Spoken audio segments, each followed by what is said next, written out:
Hello and welcome back. I'm Joseph Hoffman, and in this lesson, we're going to analyze the form of Zawodная kukla, aka the Mechanical Doll by Dmitri Shostakovich. We'll also talk about how to play it with maximum artistry and flair. Let's come to the piano to get started. Remember, as I've mentioned before, you can buy the sheet music using the link below. Now, today we're going to take this piece apart and really try to understand what's happening. First, let's mark all the major sections. So you'll need a pencil or colored pencils, markers, highlighters, whatever you want to use to mark in your score. I'd like you to find the major sections for this piece and label them in your music. Find the A section, mark that with a big capital A inside a box. Find the B section, mark where that begins. And then do we return to the A section? Is there a C section? Is there what comes next? Find, and my clue is there are 3 major sections for this piece. Mark them all, and then we'll discuss.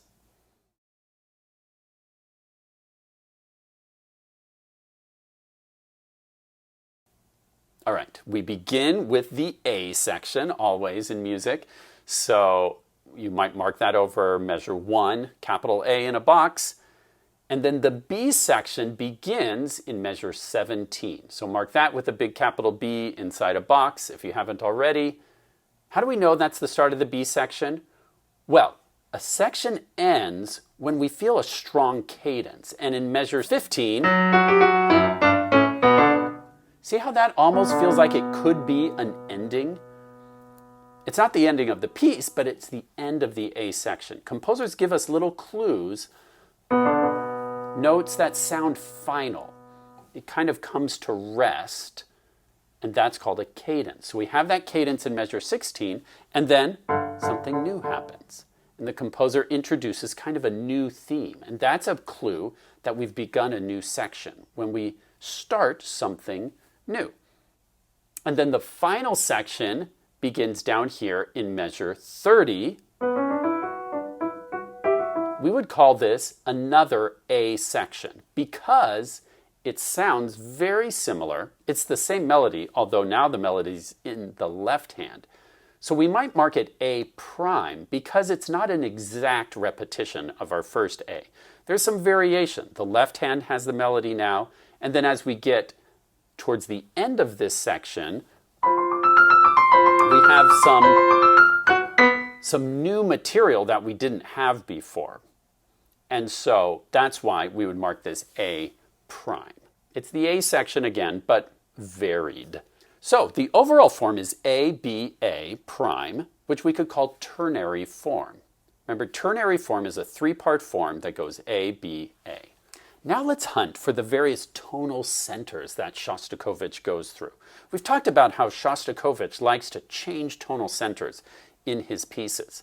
We start off in B minor, here in measure 1. So will you mark that in your music with a capital B little m for B minor? And then where's the next tonal shift? I think it's here in measure 11 where we have an A major tonal center. So you can mark that with a capital A.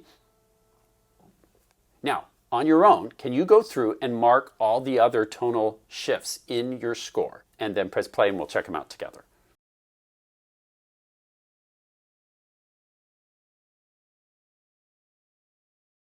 In measure 13, I feel like we go to B flat major. You might think F at first, right? Because it looks like the F major pentascale, but if you keep going, because of that E flat, it feels more like B flat major to me.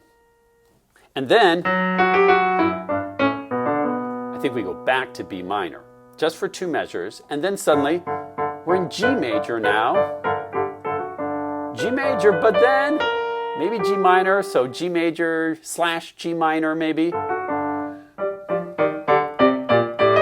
And then G sharp minor.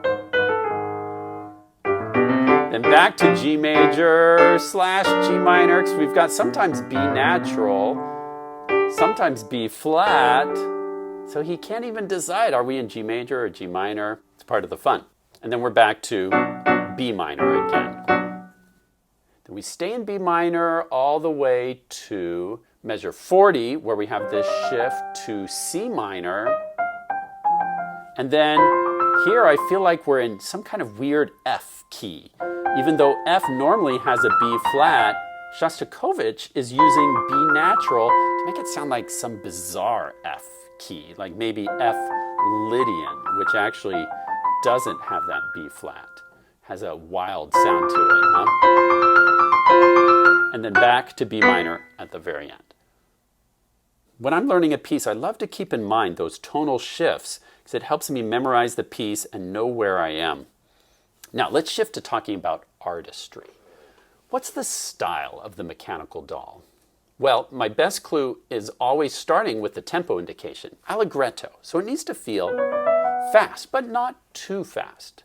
Comfortably fast is how I like to think of allegretto.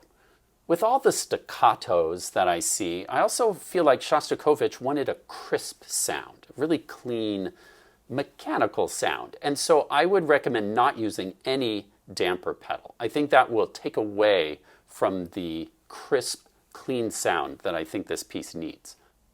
As you're playing this staccati, remember to keep them light. You want to keep a really flexible wrist and think of coming up off the key instead of really hammering down on those staccati. Think up, up, up, and then on that little slur right there, you can use a little arm weight to give that a nice shape. Da-da-dum. Up, up, up, down, up, down, up. Okay? Pause and practice this kind of motion. So you're thinking smooth, up, up, up, down, up. Pause to work on that kind of wrist feel and then press play to go on.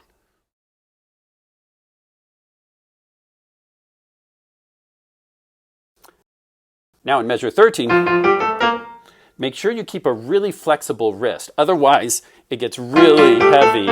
If you're trying to use your whole arm to play those staccati, it's going to sound really clumsy. So think a really loose, kind of just like you're shaking your wrist. Keep your fingers close to the keys and keep very loose.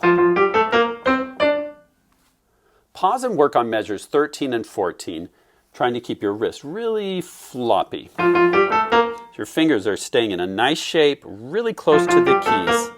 Pause to work on that, then press play to go on.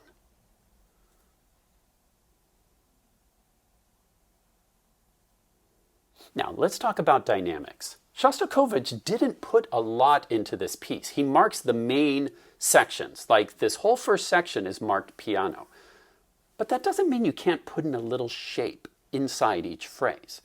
Like this first phrase, I like to start kind of gentle and then make that G the climax of this little phrase. So, dee-da-da-da-dum, bum, ba-da-dum. I might do a little crescendo as I go up those staccati, da-da-da-da-da-dum, and that's my climax right there. Dum, ba-da-dum. Okay? So find little moments to add little crescendos or decrescendos. Another place I like coming down a little bit in dynamics is in measure 11. When Shostakovich goes to that A major, I come down to pianissimo. Because then, when I go to the forte, it's all the more shocking. Remember, the quieter your quiets, the louder your louds will sound. So you can make your louds even more exciting by making your quiets quieter. So that's why I come really quiet in measure 11. Whoops. So my forte in measure 13 is really exciting. Now in the B section, we start piano. So make sure these staccati in the left hand are just really crisp and light. You're barely going to touch the keys. Keep your fingers really close. Keep your wrist flexible. And now let's talk about voicing. It's really important in this piece to keep track of who has the melody. And in the B section, the hands keep taking turns. In fact, throughout the whole piece they are, but especially here in the B section. The left hand is just playing these chords, so obviously That's not the melody. This is the boring part. It just should sound crisp and set the mood. The right hand should sing out a little bit more. So make sure the right hand is more like mezzo piano and the left hand is more like pianissimo. And that will average out to piano. Then what happens in measure 20? Now the right hand has the chords, so the left hand should be louder. So suddenly, I want the left hand to be louder. And these chords are going to be softer until I get to that part. Now suddenly the right hand has something interesting to do, so you're going to bring that out. Okay, so left hand is in charge, then right hand takes over again, then left hand takes over again. Okay, see how the hands have to keep taking turns? So I want you to work really hard on the hand that is playing the chords to get really quiet. And then play the other hand out a little bit more. In fact, I like to do a little crescendo in the left hand here, going down to that accent. Start softer and build up to there. It sounds really fun. Crescendo, and then I come back down again here. Okay, Shostakovich didn't mark a crescendo in measures 20 and 21, but I do it anyway because that's part of my interpretation. And artists get to do that because I think it's still true to the music there. We've got that accent from Shostakovich on beat 2 of measure 21, so I'm like, well, I want to build up to that accent. And I think all these notes stepping down is a really fun time to crescendo. So I just put it in. That's my interpretation. And you can find your own ways to do that too. And then I get quiet again in measure 22, making sure to voice the right hand louder than the left hand. And then I need the left hand to be loud again here. Big crescendo coming up. Whoops. And then we're forte. I'm going to play a nice punchy sound in that section. So we've got this forte.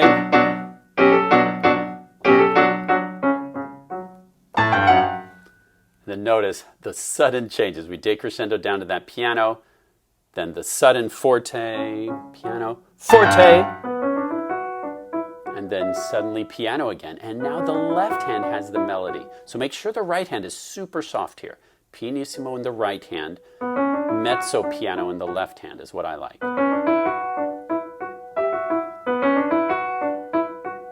Then the right hand takes the melody again.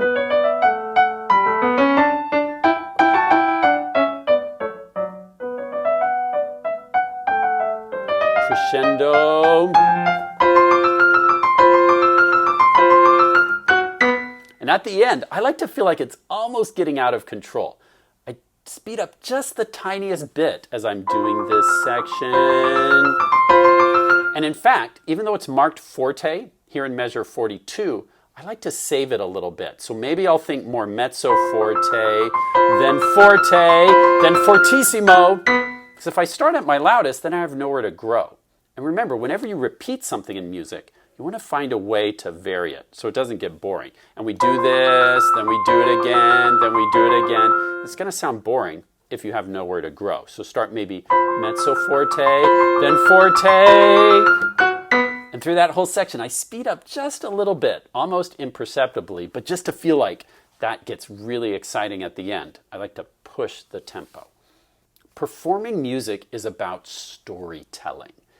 And just like good storytellers can vary their voice with quiets, like she crept up the stairs when suddenly a skeleton jumped out of the closet. And those changes in volume make it exciting. The same thing with your playing. Use the contrast, the softs and the louds to make your playing exciting. Great work analyzing the form of the mechanical doll and learning to play it with artistry. Thanks for watching and learning with me, and happy practicing. Hey Scuba, want to hear another joke? Da. Da? Oh, that means yes in Russian. Princess has been teaching me a few Russian words. Меня зовут Scuba means my name is Scuba. Меня зовут Chef. Oh, very good. Da means yes, and niet means no. That's about all I know so far. Well, that will actually help this joke make more sense. Ah. What do they call it when you have no internet connection in Russia? What? Internet. Oh, I just remembered one more word. До свидания. What's that mean? Goodbye. Oh, well, now's the perfect time to use it. What? Already getting tired of me? No, I mean time to say goodbye to everyone watching. Oh, right. До свидания.